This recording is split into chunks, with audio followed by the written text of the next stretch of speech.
Selamat sore. Kami kembali hadir menemani Anda dalam Reportase Sore edisi hari Kamis 17 Januari 2013. Saya Iqbal Kurniadi. Dan saya Tiffany Raitama. Rangkaian informasi penting dan menariklah kami siapkan untuk Anda, di antaranya. Banjir membuat Jakarta menjelma menjadi kolam raksasa. Gubernur DKI Jakarta menyatakan Jakarta dalam keadaan tanggap darurat hingga tanggal 27 Januari mendatang. Curah hujan yang tinggi sepanjang Rabu hingga Kamis pagi membuat sejumlah wilayah di Indonesia juga dilanda banjir. A few moments later.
Hari ini Komisi Pemilihan Umum membuka pendaftaran partai politik peserta pemilu 2009.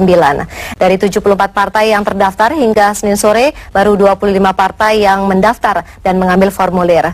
KPU memberikan kesempatan untuk pengambilan formulir hingga 12 April mendatang.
Demikian reportase terbaru tentang meninggalnya Olga Syahputra. Nantikan laporan perkembangan seputar meninggalnya Olga Syahputra dan pencarian kami hadirkan sesaat lagi. Sampai jumpa.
Belasan murid SD keracunan setelah makan bubur kacang hijau.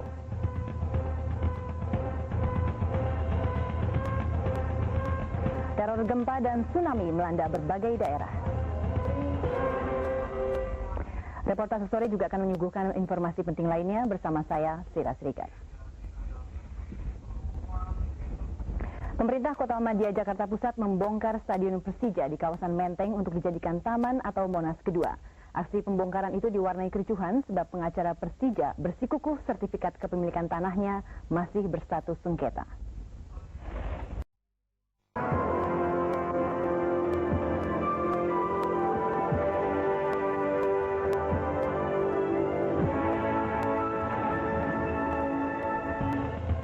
Belasan murid SD keracunan setelah makan bubur kacang hijau.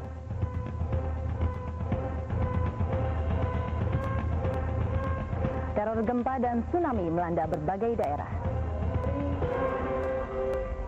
Reportase sore juga akan menyuguhkan informasi penting lainnya bersama saya, Sira Srikat. Pemerintah Kota Ahmadiyah Jakarta Pusat membongkar Stadion Persija di kawasan Menteng untuk dijadikan taman atau Monas kedua. Aksi pembongkaran itu diwarnai kericuhan sebab pengacara Persija bersikukuh sertifikat kepemilikan tanahnya masih berstatus sengketa.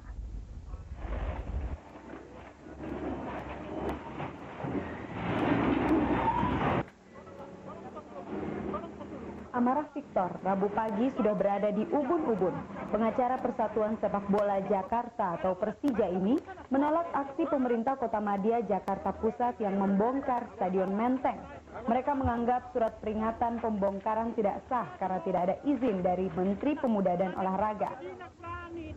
Selain itu, sertifikat kepemilikan tanah di Jalan Hos Cokro Aminoto tersebut masih berstatus sengketa. Ini di pengadilan, Pak. Ini di pengadilan. Ini disumpah ini. Ini bukti BEM dari KAI di pengadilan. Apabila terjadi suatu hal, akan diselenggarakan musyawarah. Mana musyawarahnya? Keadilan. Pihak Persija pun berpegang pada Undang-Undang Nomor 3 Tahun 2005 tentang sistem keolahragaan yang tidak boleh dihilangkan atau dialih-fungsikan. Meskipun mendapatkan perlawanan dari pihak Persija, pemerintah DKI tetap melakukan penggusuran terhadap stadion Persija ini yang rencananya akan dijadikan Taman Hos Cokro Aminoto yang juga rencananya akan ada sarana olahraga di dalam taman tersebut. Persija menempati Stadion Menteng sejak tahun 1958. Presiden pertama Soekarno memindahkan tempat olahraga dari lapangan Ikada atau Monas ke Stadion Menteng. Namun, kini pemerintah Jakarta akan menjadikan Stadion Menteng sebagai ruang terbuka hijau sebagai paru-paru ibu kota. Sementara itu, pemerintah Kota Madya, Jakarta Pusat sendiri membantah tudingan Persija. Mereka mengaku sertifikat kepemilikan atas nama pemerintah Kota Madya Pusat itu adalah sah secara hukum. Keluar keputusan provinsi dari pengadilan yang menyatakan bahwa kita untuk bersikap menunggu atau bersikap status quo. Jadi pembongkaran itu sudah sah.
sisi lain dari sebuah fenomena.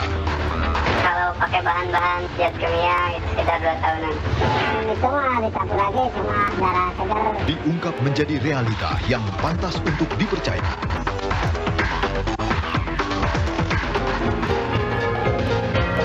Reportase investigasi setiap Sabtu dan Minggu jam 5 sore lewat 45 menit di Trans TV.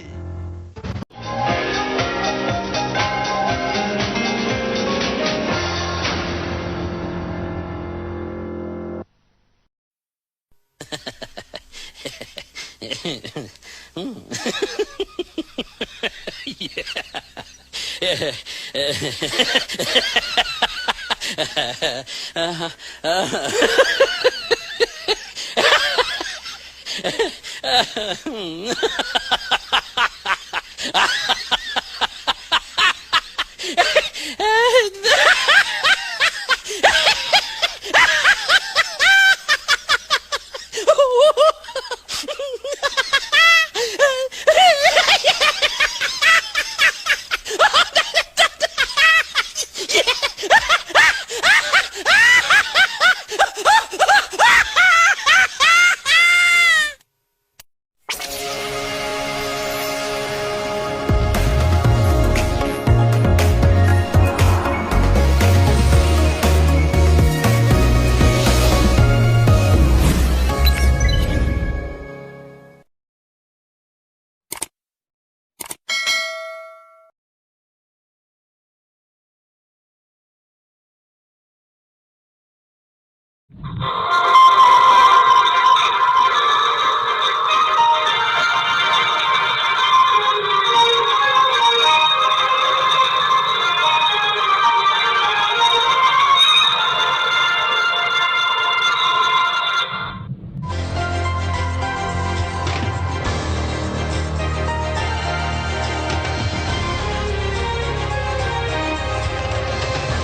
Ruang gerak pencuri spesialis kendaraan bermotor kini semakin sempit. Selain ketegasan polisi menindak pelaku pencurian, masyarakat juga semakin waspada terhadap kejahatan ini.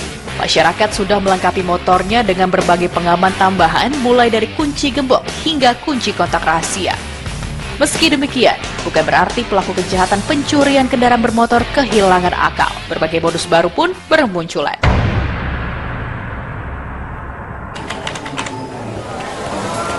Sempitnya ruang gerak bagi para pelaku kejahatan membuat para pelaku kejahatan semakin kreatif. Ketika modus curanmor konvensional dengan menggunakan kunci T sudah dianggap terlalu beresiko, akhirnya mereka mengubah strategi. Kini perempuan-perempuan cantik dianggap umpan yang menarik untuk melabui korban-korbannya. Dan ketika korbannya lengah, mereka langsung menggasak harta benda milik korbannya.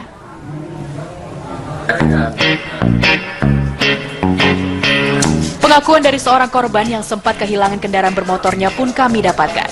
Boy, sebut saja demikian. mengaku pernah menjadi korban pembiusan. Dia bertemu seorang wanita di jalan kemudian berlanjut ke hotel. Namun naas, bagi Boy setelah minum minuman dari wanita itu kemudian dia tidak sadarkan diri. Ketika sadar, semua barang berharganya raib di bawah sang wanita misterius. Nah, waktu itu saya sempat ngobrol dulu di lobi ya. Ngobrol, setelah dia bawa minuman, dibeli minuman, gak lama kami langsung keluar ke kamar. Nah, udah di sana, pokoknya dari sana udah hilang aja. Gak ada ingat sama sekali. Kepala sih terasa berat banget. Terasa berat banget. Ingat-ingat itu udah siang. Kejahatan dengan modus seperti ini memang terdengar baru dibanding berbagai aksi curanmor yang sering terjadi. Tim reportase investigasi berhasil menemui pelaku kejahatan curanmor dengan modus seperti ini. Sepasang suami istri yang berprofesi sebagai spesialis pencurian kendaraan bermotor dengan modus membius korbannya. Jenong, sebut saja demikian, mengaku melakukan aksinya dengan membius korbannya, kemudian membawa kabur barang-barang berharga milik korban. Bukan hanya motor, handphone dan isi dompet korban pun ikut dikuras. Ya, kalau mencuri barang-barang korban, kalau lagi tidur, aku ambil ininya dompet, handphone, motor, mobil nggak sih, paling motor. Ternyata, wanita berambut panjang ini hanyalah eksekutor. Otak di balik aksi curanmor bius ini adalah suaminya sendiri. Ableh, sebut saja demikian. Ableh yang mengatur dan merencanakan semua aksi kejahatan yang dilakukan sang istri. Sebagai ini, ya, sedalangnya, ya, ngatur rencana sama istri saya. Harus ini, terus kalau udah dapat motor, saya jual ke penampung. Jenong dan Ableh memang pasangan bermasalah. Mereka berdua bertemu dan berkenalan ketika keduanya sama-sama meringkuk di balik terali besi.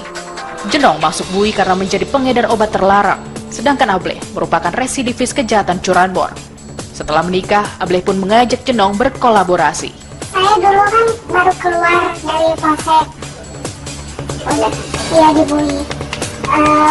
Kebetulan dia juga ini sama suami saya baru keluar dari bui. Nah di situ saya ketemu sama suami saya itu. Nah di situ ya kenalan, diajak nikah. Iya, ngajakin udah nikah kan dia nggak ada kerjaan. Nah, dia ngajak kayak gitu, ngapain gitu, operasi. Pasangan ini memilih beraksi dengan modus ini karena relatif lebih aman dari sergapan petugas keamanan dibandingkan Ableh harus melakukan praktik curanmor dengan cara lama yang berbahaya. Dengan obat bius atau obat penenang, korban akan tak sadarkan diri sehingga mereka bisa menggasak semua barang bawaan korban. Ya, dulunya saya beraksi seperti itu, seperti curanmor. Pakai kunci kayak gitu. Pakai alat. Nah, pas saya nikah, saya terpaksa bawa istri saya supaya lebih nggak terlalu berat dan resiko. Kalau sendiri kan nyawa kan. Namun, dari manakah mereka mendapatkan obat penenang? Obat penenang merupakan jenis obat-obatan yang memerlukan resep dokter untuk mendapatkannya. Sebelumnya, Jenong punya apotik langganan. Namun, karena sempat terendus pihak berwenang, apotik tersebut berhenti menjual obat penenang tanpa resep. Sekarang ia mendapatkan obat tersebut dari seorang kawannya yang terbiasa menjual obat-obatan semacam ini. Kalau penenang kan dari perorangan, kalau obat tidur dari apotek. Penenang kan kayak kamlek, atau apa aja, diajak. Kayak gitu-gitu kalau misalnya. Dari langganan perorangan sih, dari tangan ke tangan. Ternyata benar, ketika Ableh mengajak kami membeli obat penenang untuk memperlancar aksi kejahatannya, dengan mudah ia bisa mendapatkan dari oknum tersebut. Bahkan Ableh bisa membelinya dalam jumlah cukup banyak. Padahal sekali lagi, obat-obatan ini merupakan obat yang hanya bisa dibeli dengan anjuran dokter. Dengan aneka obat penenang ini, Ableh dan Jenong bisa membuat korban teler hingga tak sadarkan diri. Namun untuk mempermudah aksi mereka, obat penenang tersebut diracik dan dibuat menjadi serbuk.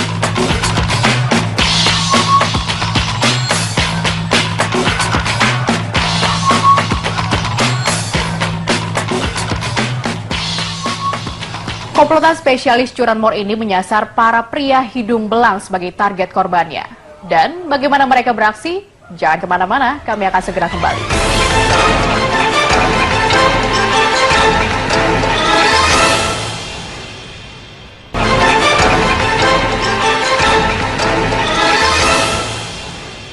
Pria-pria hidung belang merupakan korban yang paling mudah untuk dijarah harta bendanya. Maklum saja, Ableh menjadikan istrinya yang cantik untuk dijadikan umpan. Biasanya mereka mencari korban-korbannya di tempat hiburan malam.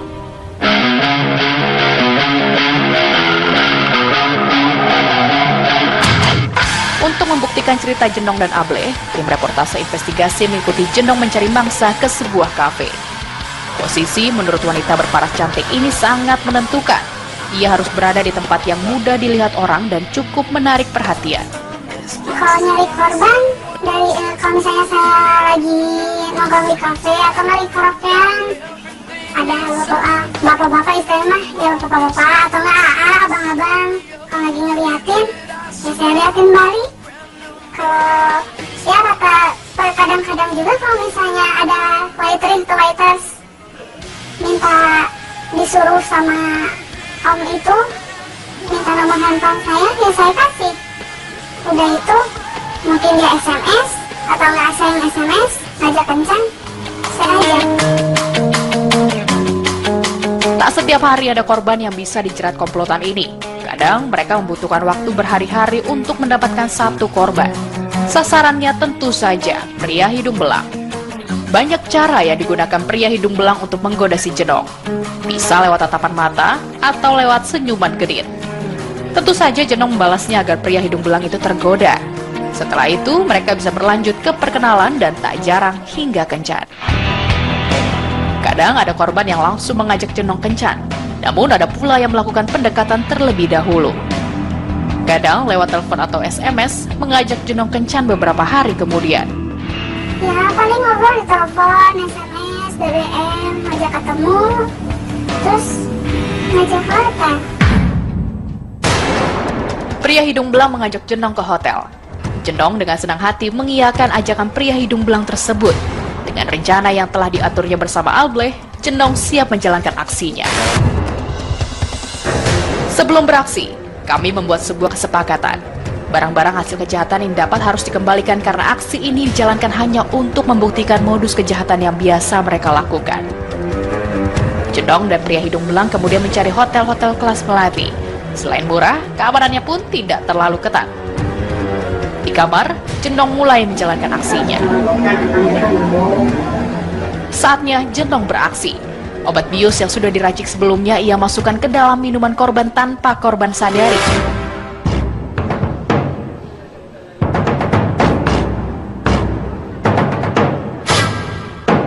Saat sang istri beraksi di dalam kamar hotel, Ableh berjaga di luar tak jauh dari hotel tempat Jenong bersama dengan korbannya.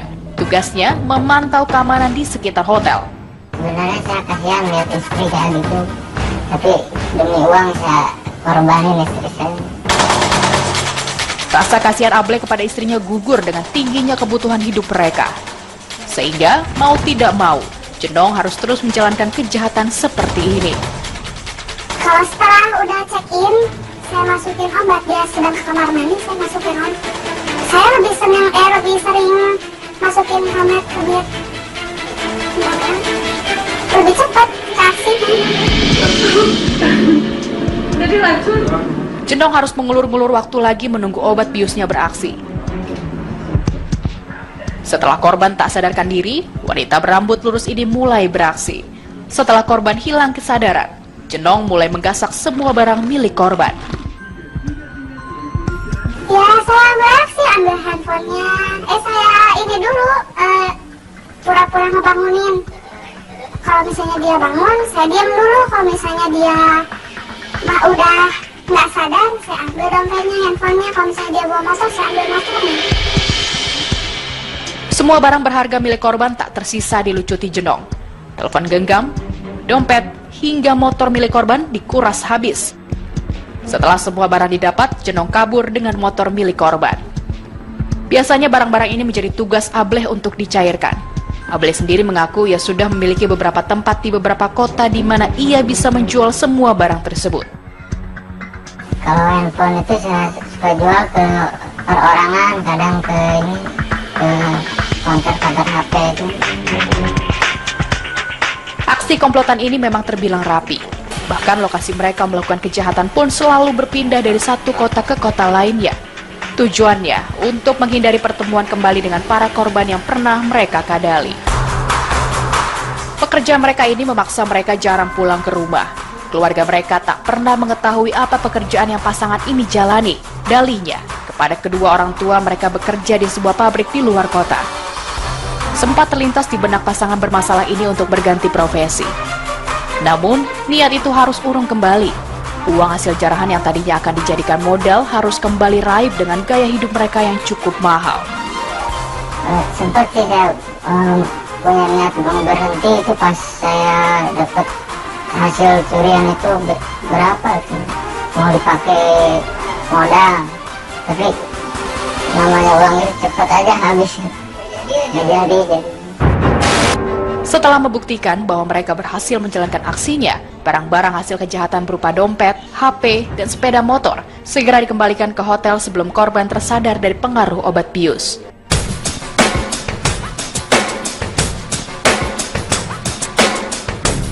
Modus curanmor yang dilakukan oleh Ableh dan Jenong memang sulit diungkap oleh pihak yang berwajib. Pasalnya, korban biasanya enggan melapor. Ya kita sulit kalau tidak ada laporan kan, ini kan delik aduan ya. Nah, nanti tentu kita tidak tahu di mana kejadiannya. Kalau memang mungkin bisa SMS kepada saya kalau malu, kepada Kapolda boleh atau kepada Kapolres, nyampaikan nanti kita jemput bola lah. Kalau akan melapor ke Polres mungkin malu atau lain sebagainya. Biasanya, korban enggan melapor karena merasa malu dan takut aibnya terbongkar. Keengganan inilah yang membuat Ableh dan Jenong bisa meneruskan aksinya dengan aman dan susah dilacak oleh pihak kepolisian. Tim Reportase Investigasi.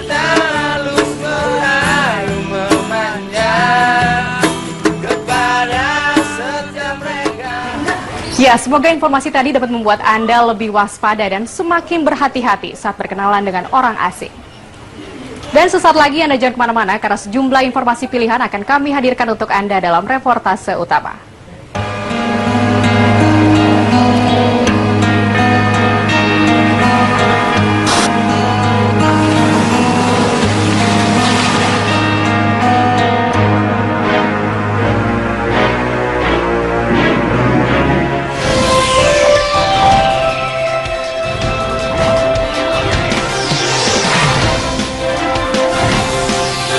Hari ini Komisi Pemilihan Umum membuka pendaftaran partai politik peserta pemilu 2009.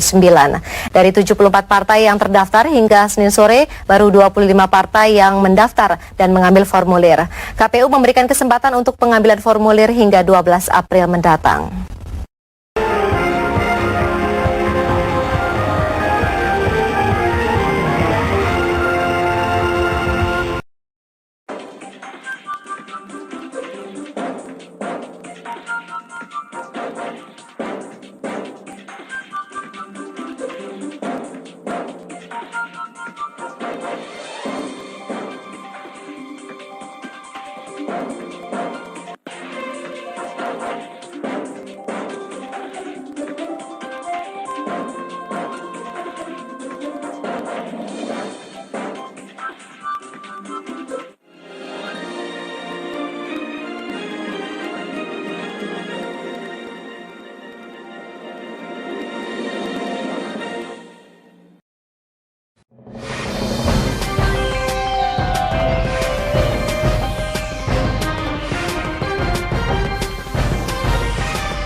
Emping, cemilan ringan yang satu ini memang tidak pernah kehilangan penggemar.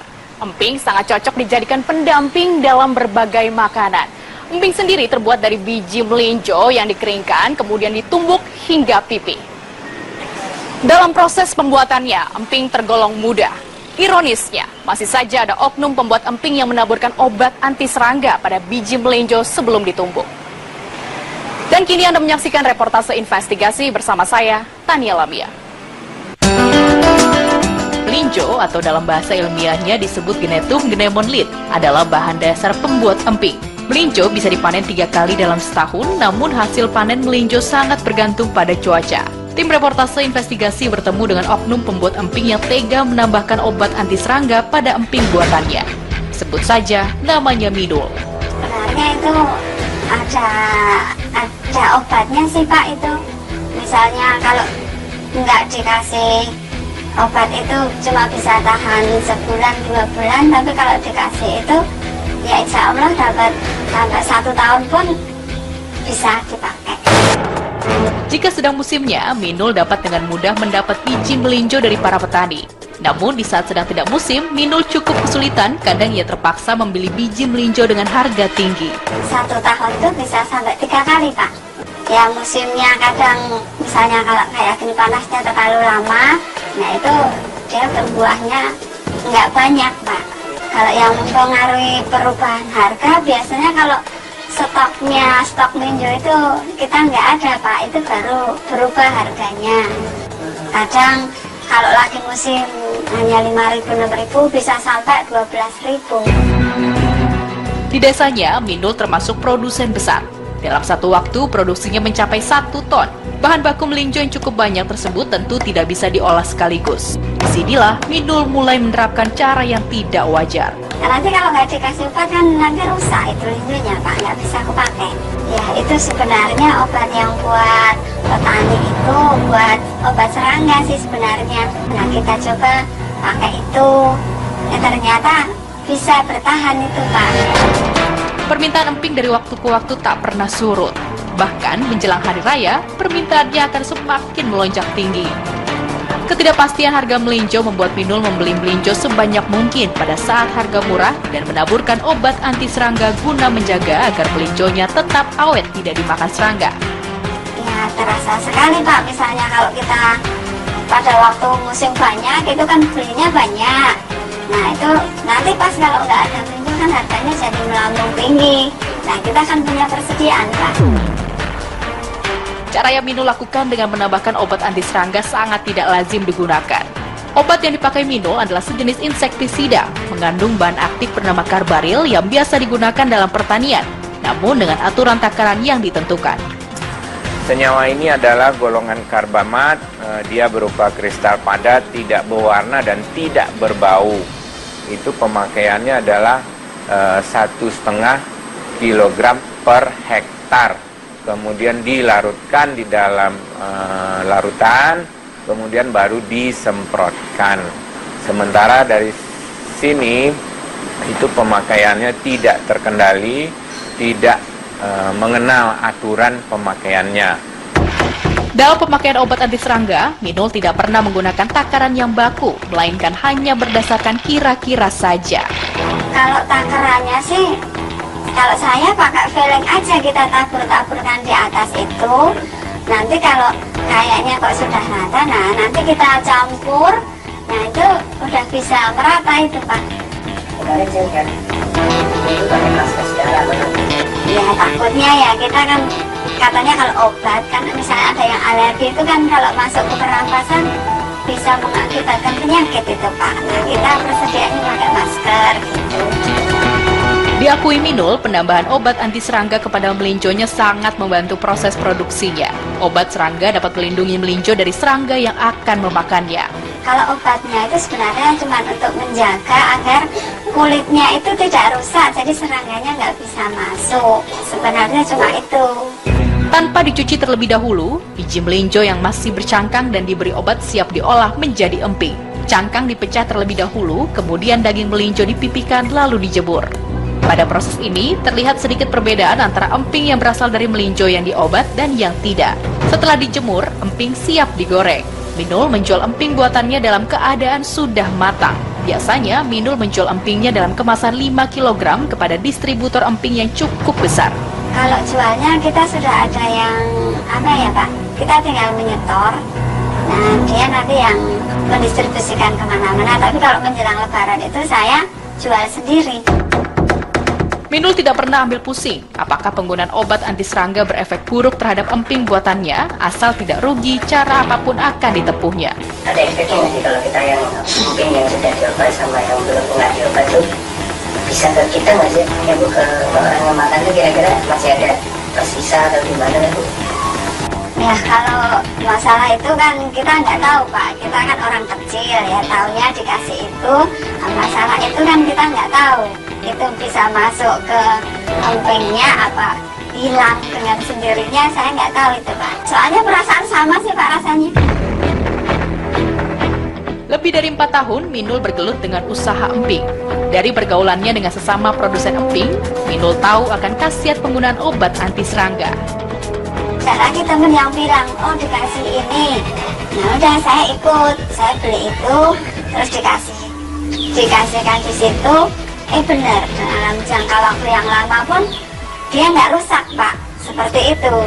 Bahkan menurut Minul aksinya ini tidak dilakukannya sendirian. Ya, biasanya kalau yang seperti saya terjunnya di melinjo terus dia punya banyak, dia biasanya pakai itu Pak.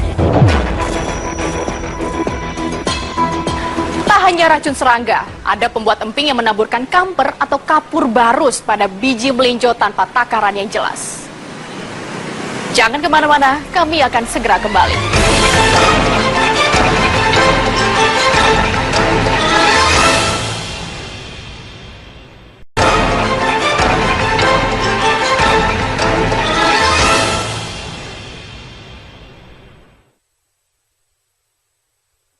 Selain Minul, tim reportase investigasi juga bertemu Mince yang mempunyai trik jitu agar melinjo dapat awet meski disimpan. Mince menaburkan kamper atau kapur barus ke dalam biji melinjo tanpa takaran yang jelas. Mince mengaku kedua benda kimia berbahaya tersebut dapat membuat biji melinjo tak mudah busuk walau disimpan lama.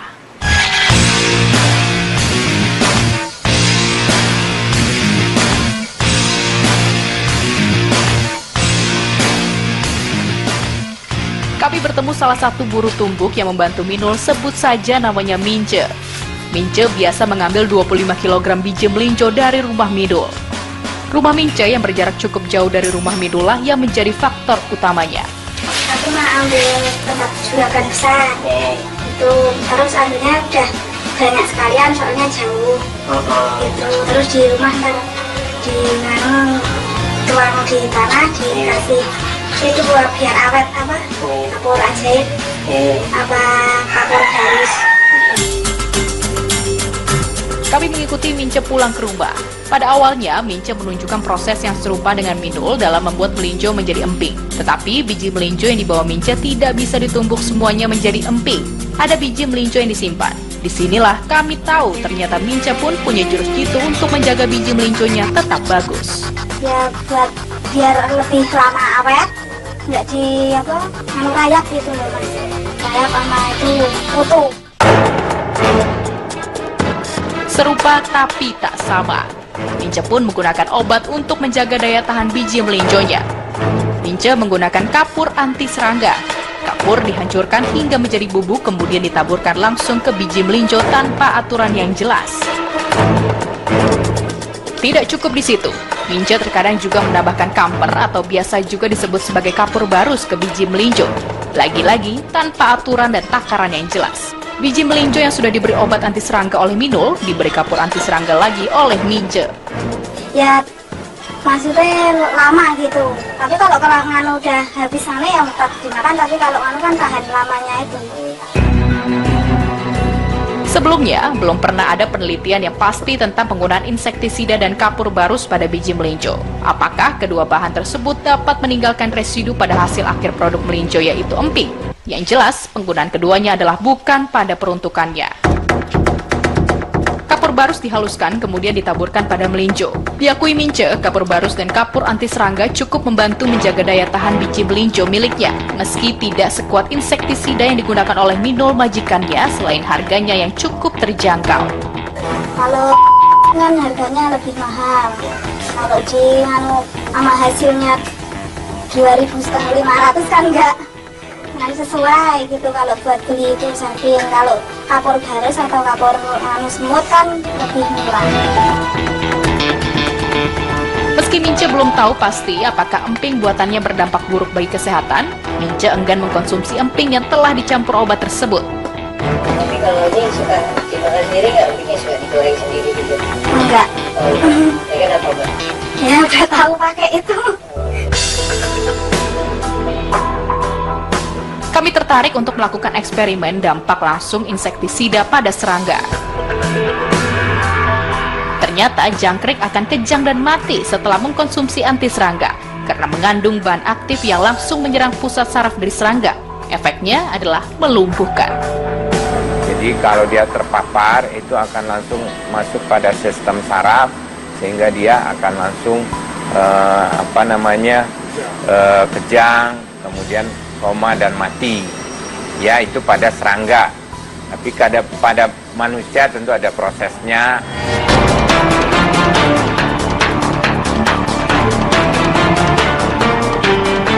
Pada dosis tertentu, kapur anti serangga dan insektisida pertanian ini dapat segera melumpuhkan dan mematikan serangga. Kami pun semakin tertarik. Apakah kedua jenis insektisida ini dapat meninggalkan residu di emping? Kami kemudian membawa sampel emping matang dan mentah ke laboratorium Sukovindo. Selain sampel milik Minul dan Mince, kami juga membeli sampel dari beberapa tempat berbeda. Ada 8 sampel yang kami lakukan pengujian menggunakan liquid chromatografi spektrometri massa atau LC-MS. Berdasarkan hasil pengujian laboratorium ini, didapatkan data atau hasil pengujian semua sampel itu positif mengandung residu karbaril.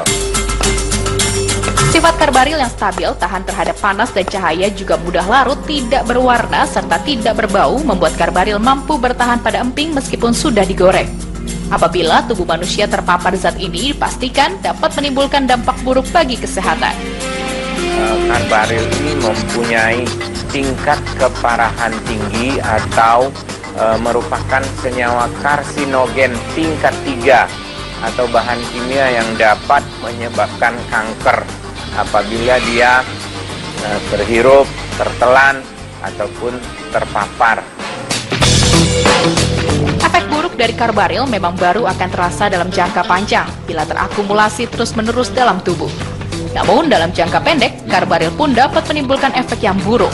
Kemudian apabila terpapar dalam jangka waktu pendek, kemungkinan konsumen bisa pusing, mual-mual. Kemudian kalau dalam jumlah yang besar bisa sampai koma. Meski sulit untuk membedakan emping yang mengandung residu insektisida dan tidak, menurut Mince masih bisa dibedakan dari rasanya. Emping yang biji melinjonya diberi obat akan terasa lebih getir. Konsumen harus lebih jeli dalam memilih produk emping yang ada di pasaran. Memeriksa izin produksi di kemasan sangat dianjurkan. Keamanan pangan adalah tanggung jawab kita bersama.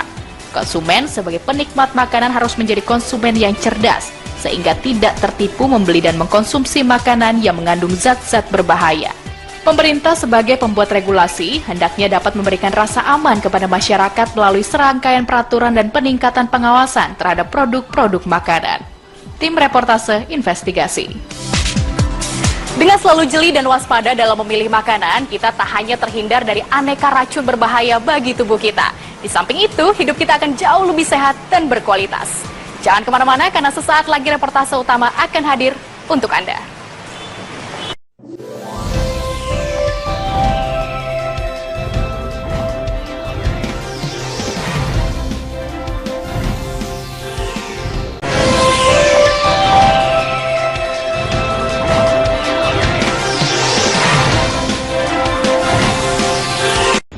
Dua informasi tadi menutup reportase sore hari ini. Saksikan informasi terhangat dalam reportase malam tengah malam nanti. Saya Sira Sriga. Dan saya Difuk Mansyah bersama seluruh yang bertugas mengucapkan terima kasih atas kebersamaan Anda.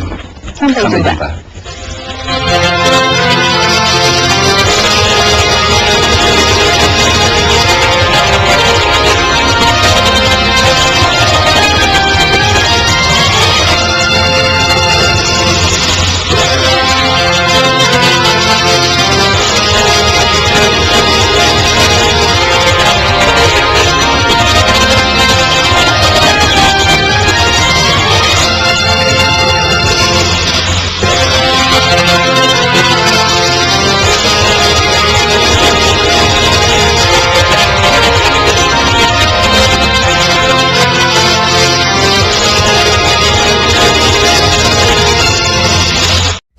Informasi tadi menutup jumpa kita dalam reportase sore hari ini. Saksikan terus reportase Senin sampai dengan Jumat pada pukul 14.30 waktu Indonesia Barat. Saya Tiffany Raitama. Selamat berakhir pekan.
Selamat sore, apa kabar? Saya Tiffany Raitama. Selama 30 menit ke depan akan menemani Anda dengan informasi pilihan reportase. Di antaranya,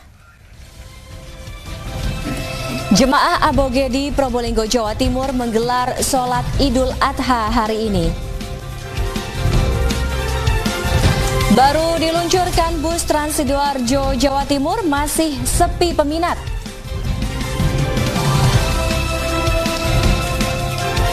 Sungai di Klaten, Jawa Tengah disulap menjadi taman wisata.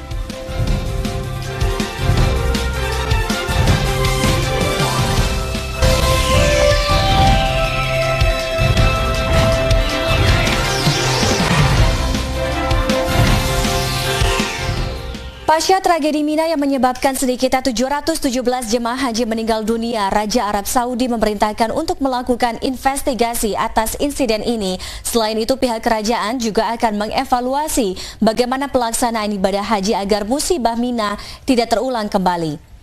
Raja Arab Saudi, Raja Salman memerintahkan untuk segera mengevaluasi pelaksanaan ibadah haji pasca musibah Mina yang menyebabkan sedikitnya 717 jemaah haji meninggal dunia. Selain itu, pihak kerajaan Arab Saudi juga tengah melakukan investigasi untuk mengetahui penyebab pasti insiden ini. Hasil investigasi diharapkan akan diumumkan secepatnya. Pernyataan Raja Salman ini disampaikan dalam pidato yang disiarkan TV Arab Saudi. Tragedi Mina terjadi pada hari Kamis pagi waktu setempat ketika ribuan jemaah haji melakukan prosesi lempar jumroh di Mina. Musibah tahun ini dianggap sebagai musibah terburuk sejak tragedi Mina pada tahun 1990. Selain sedikitnya 717 jemaah meninggal, ada 863 jemaah haji yang mengalami luka-luka. Sementara itu, 2 dari 3 jemaah haji asal Indonesia yang juga menjadi korban dalam tragedi Mina di Arab Saudi dipastikan berasal dari Probolinggo, Jawa Timur. 2 keluarga yang menjadi korban sudah mendapat kepastian tentang meninggalnya keluarga mereka setelah mendapat telepon dari Tanah Suci.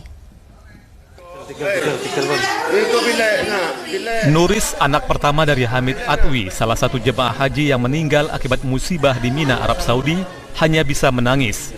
Warga Dusun Timur, Desa Muneng Kidul, Kecamatan Sumber Asih, Kabupaten Probolinggo, Jawa Timur ini tak menyangka ayahnya menjadi salah satu korban dari musibah Mina yang menyebabkan sedikitnya 700 jemaah haji meninggal dunia. Kepastian ayahnya meninggal dunia setelah ia ditelepon ibunya dari Tanah Suci. Menurut ibunya, ayahnya meninggal setelah terinjak-injak jemaah haji lain. Dari istrinya, dari adik saya. Gimana? Bilangnya gimana? Ya, ternyata ngebel ke saya ya. Ngomongnya itu, adiknya ada di belakang. Ngomong itu ke saya. Hamid Atwi berusia 50 tahun berangkat ke Tanah Suci Mekah melalui embarkasi Surabaya, Kloter 48 Maktab 2 bersama Ayum, istrinya. Selain Hamid Atwi, jemaah haji lain yang turut menjadi korban dalam musibah Mina adalah Nero, asal desa Triwungan, Kecamatan Kota Anyar, Kabupaten Probolinggo, Jawa Timur. Keluarga Nero sudah mendapat kepastian ayahnya meninggal setelah mendapat telepon dari ibunya. Nero berangkat ke Tanah Suci melalui Kloter 47 embarkasi Surabaya bersama istrinya. Kami ingin konfirmasi keadaan ayah kami. Keadaan ayah kami saat ini apakah sudah dimakamkan ataukah sudah ditangani dengan layak. Sejauh ini 2 dari 3 jemaah haji asal Indonesia yang meninggal dipastikan berasal dari Probolinggo. Kami sudah perintahkan kepada Kasih Haji Probolinggo untuk dicek di alamat dan rumah masing-masing 2 beliau yang meninggal ini, dan memang menurut informasi keluarga pun juga demikian adanya. Pemerintah Provinsi Jawa Timur rencananya akan segera menemui keluarga korban dan memberikan asuransi pada keluarga korban sebesar 38 juta rupiah per jamaah haji yang meninggal dunia. Isa Priyongko, Yanuar Komarudin, Jawa Timur. Tragedi Mina yang memakan korban jiwa sudah pernah beberapa kali terjadi sebelumnya. Di tahun 2006 dan di 2004, ratusan jemaah haji meninggal dunia akibat terinjak-injak. Insiden paling memilukan terjadi pada tahun 1990, ketika itu lebih dari 1.400 jemaah haji meninggal dunia akibat terinjak-injak di terowongan Haratul Lisan, Mina, Arab Saudi.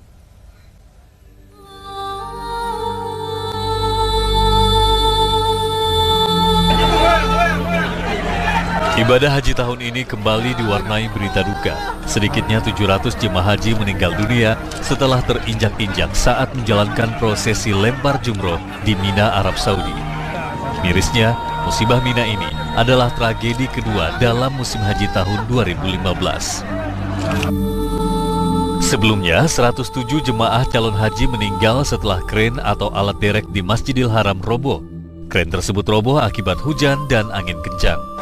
Prosesi lempar jumroh selama ini memang rentan memakan korban jiwa. Tahun 2006, 364 jemaah haji meninggal setelah berdesak-desakan. Pada musim haji tahun itu pula, sebuah gedung 8 lantai yang berfungsi sebagai penginapan di dekat Masjidil Haram ambruk menyebabkan 73 orang meninggal dunia.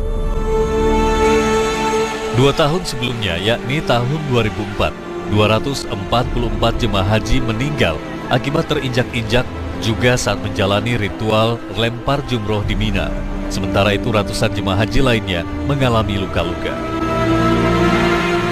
Insiden paling memilukan terjadi pada tahun 1990. Saat itu lebih dari 1.400 jemaah haji meninggal dunia akibat terinjak-injak di terowongan Haratul Lisan, Mina, Arab Saudi.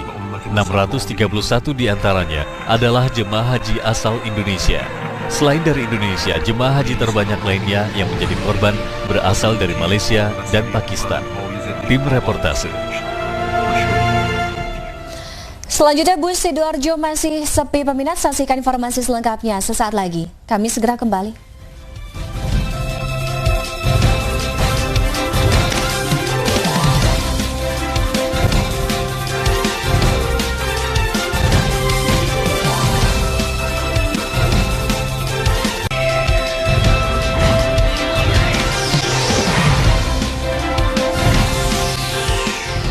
Anda kembali bersama reportase. Jamaah aboge yang tersebar di Probolinggo, Jawa Timur, Jumat pagi baru melaksanakan sholat Idul Adha atau selisih 1 hari yang sudah ditetapkan oleh pemerintah. Sementara itu, Bandara Sultan Mahmud Badarudin II di Palembang, Sumatera Selatan sempat lumpuh selama 3 jam pada Jumat pagi. Bersama informasi lainnya kami hadirkan dalam kilas reportase berikut ini.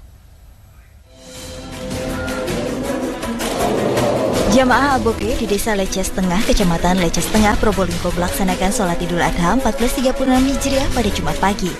Seperti sholat Id pada umumnya, pada rakaat pertama 7 kali takbir dan pada rakaat kedua 5 kali takbir. Mereka yakin bahwa Hari Raya Idul Adha jatuh pada hari ini, yaitu Jumat Pahing. Usai menggelar sholat Id, acara dilanjutkan dengan saling bermaaf-maafan antar warga dan ditutup dengan makan tumpeng yang dibawa warga. Di Probolinggo, jemaah Aboge ada di 7 desa, di 4 kecamatan, diantaranya Kecamatan Leces, Dringku, Bantaran, dan Kuripan. Bandara Sultan Mahmud Badarudin II di Palembang, Sumatera Selatan ditutup sejak pukul 6 hingga 9 pagi pada hari Jumat. Sebanyak 13 penerbangan, yakni 6 kedatangan dan 7 pemberangkatan terpaksa ditunda. 1 penerbangan dari Jakarta ke Palembang terpaksa return to base atau kembali ke bandara semula karena pekat kabut asap. Penerbangan ditunda karena cuaca buruk dan jarak pandang yang terbatas. Sementara itu, Dinas Pendidikan dan Olahraga Kota Palembang menginstruksikan sekolah untuk diliburkan. Para pelajar dari tingkat taman kanak-kanak, SD, SMP, dan SMA tidak masuk sekolah hingga hari Sabtu. Hingga Jumat siang, pesawat Cathay Pacific jenis Airbus 330 milik maskapai Cathay Pacific masih parkir di Bandara Ngurah Rai, Bali. Pesawat nomor penerbangan CX-170 tersebut mendarat darurat di landasan Bandara Ngurah Rai, Bali pada Jumat dini hari. Pesawat yang mengangkut 254 penumpang dan 13 kru tersebut mendarat darurat setelah mengalami gangguan teknis di udara. Pesawat ini berangkat dari Port Australia menuju Hong Kong. Tim reportase. Sejak tanggal 21 September, Dinas Perhubungan Kabupaten Sidoarjo dan Damri mengoperasikan BTS atau bus Trans Sidoarjo.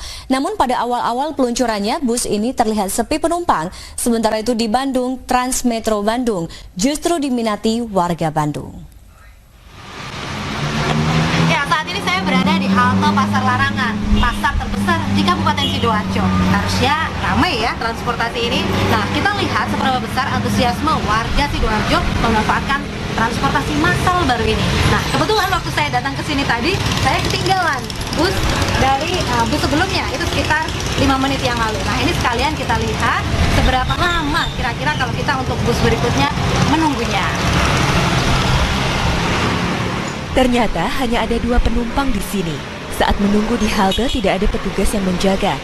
Meski tanpa pendingin ruangan, ruang tunggu ini terasa nyaman. Akhirnya bus datang. Butuh waktu 25 menit menunggu. Sistem pembayaran dilakukan di dalam bus. Tarifnya Rp5.000, lebih murah Rp2.000 dibanding angkutan biasa. Bus ini berangkat dari Porong menuju Terminal Purabaya. Fasilitas di dalam bus cukup nyaman. Ada pendingin udara serta kursi khusus untuk orang lanjut usia dan penyandang cacat. Namun penumpang masih sepi. Sejak hari Senin kemarin ya Mbak, kalau rata-rata itu kita tuh 7 red 8 red. Jumlah penumpangnya? Jumlah penumpang 1 red itu paling 10 sampai 15. Dinas Perhubungan dan Damri akan mengoperasikan 30 armada. Pada masa uji coba selama 3 bulan ini, baru 10 bus beroperasi. Berbeda dengan nasib bus Sidoarjo, Trans Metro Bandung atau TMB justru diminati warga Bandung. Bus yang memiliki kapasitas 50 orang ini dilengkapi fasilitas pendingin udara dan kursi bagi penyandang difabel. Bus Trans Metro Bandung ini ada sejak 2007 lalu. Mulanya armada bis ini bantuan dari pemerintah pusat dan sempat menuai protes pengusaha angkutan kota. Pada 2011 lalu ada tambahan 20 bus yang bisa melayani 3 koridor. Sayangnya kini hanya ada 1 koridor yang masih berfungsi, yaitu jurusan Cicahem-Ciberem karena banyak bus yang rusak.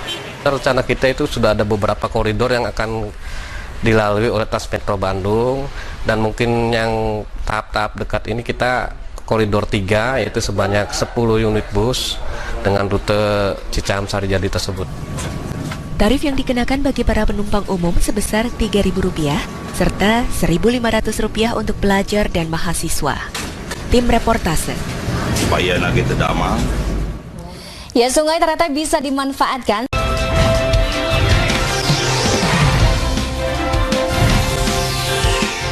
Anda masih menyaksikan reportase. Sebuah sungai di Karanglopulan Harjo, Klaten, Jawa Tengah memiliki satu pemandangan yang berbeda dengan sungai lainnya. Sepanjang 200 meter, sungai tersebut dijadikan sebagai taman wisata air. Untuk menarik anak-anak di lokasi tersebut juga tersedia sejumlah fasilitas seperti layaknya waterboom.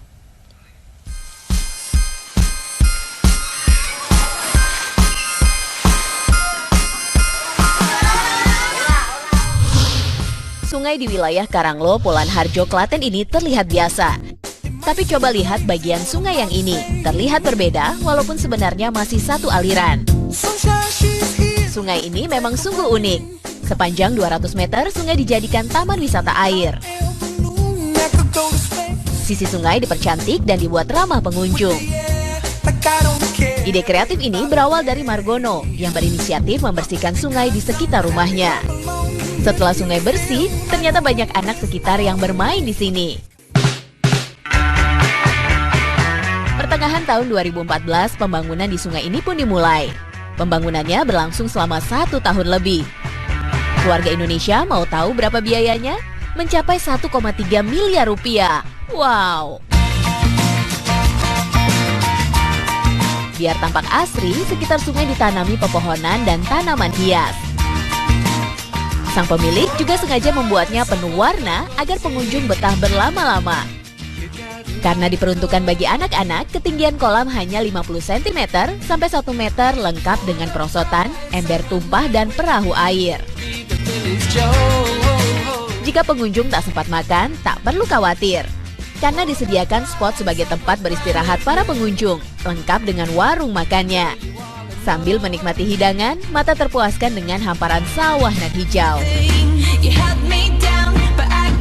Bagus Mbak, kreatif kali dijadiin kolam renang. Berasa kayak di Jakarta itu loh Mbak, waterboom. Murah lagi. Lengkap juga, permainannya juga ada. Untuk masuk ke tempat ini, pengunjung cukup membayar Rp5.000 per orangnya. Tapi jangan lupa, waktu bukanya dari pukul 9 hingga 6 sore. Tim Reportase. Selanjutnya bagi Anda para penggemar atau pecinta wisata kuliner, Ciamis, Jawa Barat bisa menjadi referensi. Di sini ada warung legendaris yang menyajikan banyak sekali menu aneka pepes serta ayam goreng kampung yang rasa bumbunya meresap sampai ke tulang. Nah, bagaimana rupa kelezatan dua kuliner tersebut? Berikut liputannya. Ciamis merupakan salah satu daerah di Jawa Barat yang memiliki banyak sekali tempat tujuan wisata. Namun selain wisata, Ciamis juga memiliki tempat-tempat kuliner yang patut untuk dikunjungi. Salah satunya adalah warung jeruk yang legendaris dan hampir tak pernah sepi pengunjung. Menu andalan dari warung jeruk ini yaitu masakan yang diolah dengan cara dipepes atau dipais. Seperti pepes gurame, pepes lele, pepes nilam, pepes mujair, pepes ikan mas, dan pepes ayam kampung, juga pepes tahu dan jamur. Lengkap bukan? Warung jeruk ini sudah ada sejak tahun 1958 dan kini dikelola oleh Mia Kusmiati yang merupakan generasi ketiga. Selain terkenal akan aneka pepesnya, warung masakan khas Sunda ini juga menjual ayam goreng kampung bumbu kuning dengan taburan serundeng. Rasanya gurih dan bumbunya meresap sampai ke tulang. Tidak lupa lalapannya yang beraneka ragam melengkapi kekhasannya masakan khas Sunda. Rasanya mantap, sambalnya juga enak. Baru pernah nih makan sambal rica, rasanya wow. Sambalnya enak, ya. Cuman pedas banget sih, jadi saya nggak bisa. Tapi enak banget. Selain pepes, ada menu langka di warung yang buka pukul 7 pagi hingga 9 malam ini, yaitu dage, pepes berbahan galendo atau ampas minyak kelapa yang gurih di mulut. Dage ini dihargai Rp2.000. Sementara untuk harga pepes mulai Rp10.000 hingga Rp15.000. Dan ayam goreng Rp10.000 saja. Murah meriah bukan?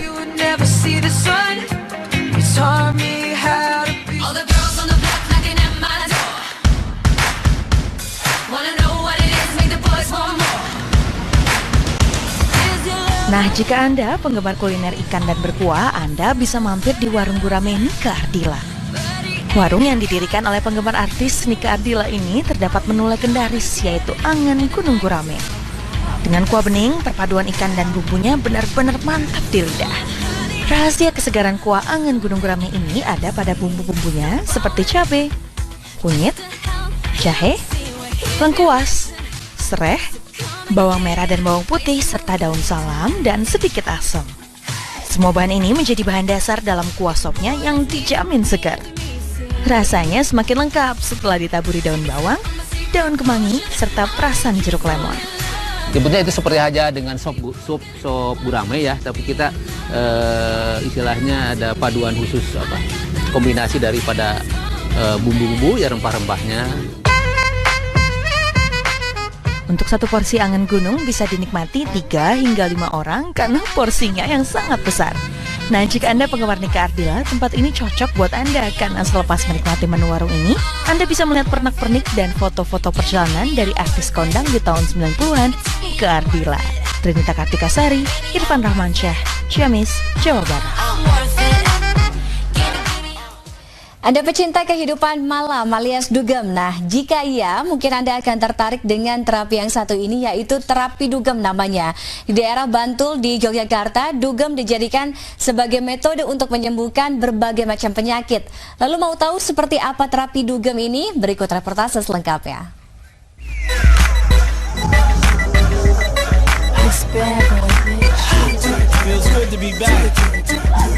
Puluhan orang-orang ini bukan sedang dugem ya. Ini adalah salah satu metode pengobatan yang dilakukan Heru Suryanta untuk menyembuhkan berbagai penyakit yang dinamakan terapi dugem. Terapi yang hanya ada di Desa Bajang Daleman, Gilang Harjo Pandak, Bantul, Yogyakarta ini memiliki kerja metode terapi yang unik, yaitu dengan konsentrasi tinggi dan membebaskan pikiran, relaksasi, lalu getarkan badan sambil diiringi musik yang memicu adrenalin. Orang menjadi seperti orang dugem itu sebenarnya hasil dari meditasi. Setelah seseorang itu mencapai pada tingkat kontemplasi, sehingga yang bekerja itu energi. Sebelum memulai terapi, biasanya setiap peserta terlebih dahulu diberi semprotan cairan hitam yang berupa sari tembakau ke bagian mulut dan hidung. Cairan ini berfungsi untuk membersihkan kotoran di dalam tubuh. Efek dari sari tembakau terhadap setiap peserta berbeda-beda. Ada yang muntah, ada juga yang mengalami batuk hebat. Setelah diberi cairan tembakau, seluruh pasien berkumpul di satu ruangan, lalu berbaris dan bergoyang atau body shaking. Tetapi ada juga pasien yang mengalami efek yang berbeda. Mereka tertawa, menangis, bahkan sampai berteriak. Kalau itu enteng Mbak, badannya enteng. Terus kayak apa yang ada dirasain marah ya nangis. Kalau seneng ketawa. Kalau lagi sedih itu kayak tadi nangis. Pokoknya tergantung pikirannya. Tapi badannya enteng. Yang unik dan berbeda dari sesi terapi dugem ini, setelah sekitar 1 jam bergoyang, seluruh peserta akan diminta menyanyikan lagu-lagu wajib Indonesia. Terapi dugem ini sebenarnya bernama terapi bioenergy. Peserta yang datang biasanya memiliki latar belakang penyakit yang berbeda. Ada yang menderita penyakit sakit secara fisik seperti stroke, diabetes, saraf kejepit, dan juga jantung. Tapi ada juga karena memiliki penyakit kejiwaan seperti stres hingga depresi. Fani Medina, Andri Setiawan, Bantul, Yogyakarta. Informasi tadi menutup jumpa kita dalam reportase sore hari ini. Saksikan terus reportase Senin sampai dengan Jumat pada pukul 14.30 waktu Indonesia Barat. Saya Tiffany Raitama. Selamat berakhir pekan.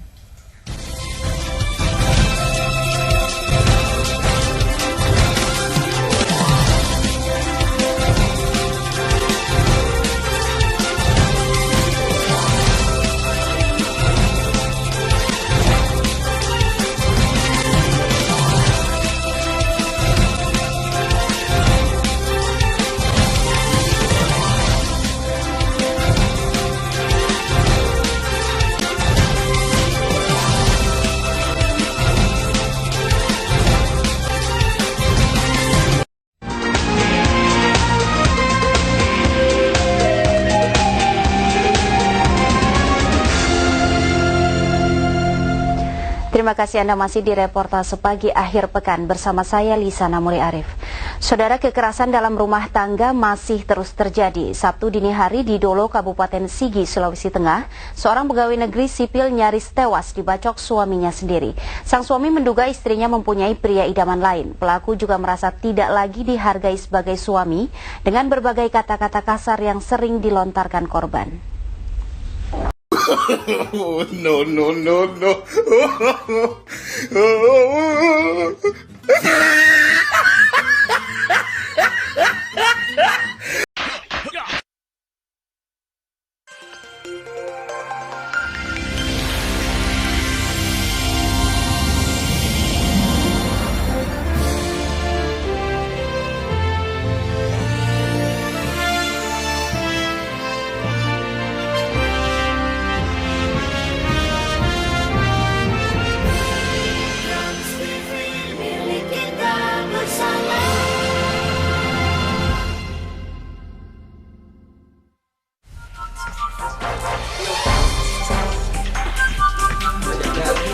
Seorang ibu di Makassar, Sulawesi Selatan menghabisi nyawa bayi yang baru ia lahirkan. Ironisnya, sang ibu adalah janda dan akhirnya kabur dalam perjalanan ke rumah sakit.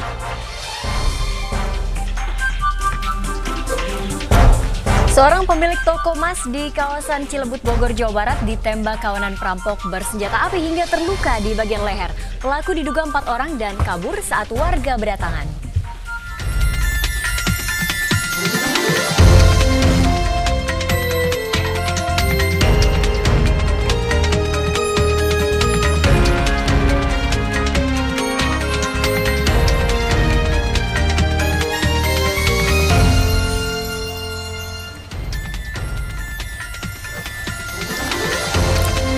Selamat pagi, selain 3 berita tadi di hari Minggu 22 September 2013, kami sudah menyiapkan sejumlah reportase pilihan lainnya untuk Anda hingga 1 jam ke depan. Saya Nawayogi Kusuma. Dan saya Berdo Alasa, inilah reportase pagi akhir pekan selengkapnya.